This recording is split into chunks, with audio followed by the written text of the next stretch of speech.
आणि पालिका निवडणुकांच्या पार्श्वभूमीवरती शिवसेनेनं आपली आता गुजराती लॉबी सुद्धा भक्कम करण्यास बळकट करण्यास सुरुवात केली आहे आणि याचाच एक भाग म्हणून आज भाजपमधले आणि अन्य काही पक्षामधले गुजराती नेते त्यांनी शिवसेनेत प्रवेश केला। राष्ट्रवादी काँग्रेसचे प्रवक्ते हेमराज शहा, जयंती मोदी तर भाजपचे गुजराती विभागाचे उपाध्यक्ष राजेश दोशी यांनीही सेनेत प्रवेश केला। याआधी मराठी भाषिकांना घरं नाकारण्यावरून गुजराती समाजावर शिवसेनेनं कायमच टीका केली आहे। मात्र आता महापालिका निवडणूक अवघ्या 2 महिन्यांवरती आले, त्यामुळे भाषिक मतदारांच्या मोर्चे बांधणीला सुद्धा सेनेनं सुरुवात केली आहे।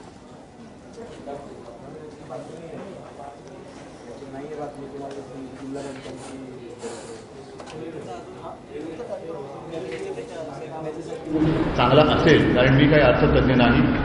अनेक अर्थतज्ञांनी ह्या निर्णयालाच विरोध केलेला आहे, पण मी अर्थतज्ञ नाही।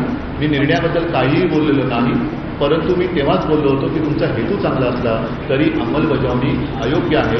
सर्वसामान्य जनता कामधंदे सोडून जे रांगेत उभे राहिलेले आहेत ते लज्जास्पद आहे आणि हे मी म्हणेन निर्गुण आहे। ज्यांचा काही दोष नाही त्यांना तुम्ही उगाच त्रास देताय, टेन्शन देताय, ते काही बरोबर नाही। ह्याला काय आपण स्वातंत्र्य बोलू शकत नाही। तुमचा किती मान सन्मान आजपर्यंत केला गेला, गुजराती समाजाचा केला गेला मला कल्पना नाही, पण एक गोष्ट नक्की की शिवसेनेत आल्यानंतर मी तुम्हाला रांगेत नाही उभं करणार। मैं आपको पता नहीं खड़ा नहीं करूंगा।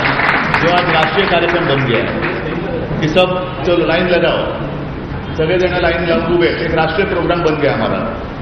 कोई अगर बाहर से पूछे कि आपका राष्ट्रीय प्रोग्राम क्या है, लाइन लगाना, जहाँ भी दिखेगा ना वो लाइन। हे हा काय राष्ट्रीय कार्यक्रम होऊ शकत नाही।